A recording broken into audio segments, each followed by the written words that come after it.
This tool is used to check the flatness and contact precision of the tool post-mounting surface.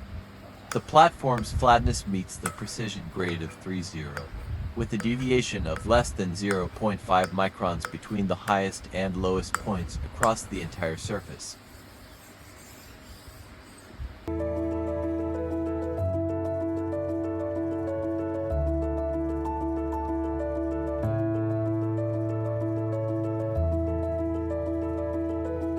The large iron platform shown in the video, cast by Fujita in 1972, requires 800 hours of hand scraping to achieve the precision grade of 3.0.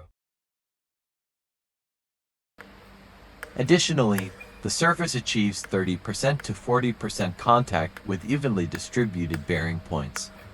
The platform is made of gray cast iron grade 300, and the hand scraping process takes 130 hours.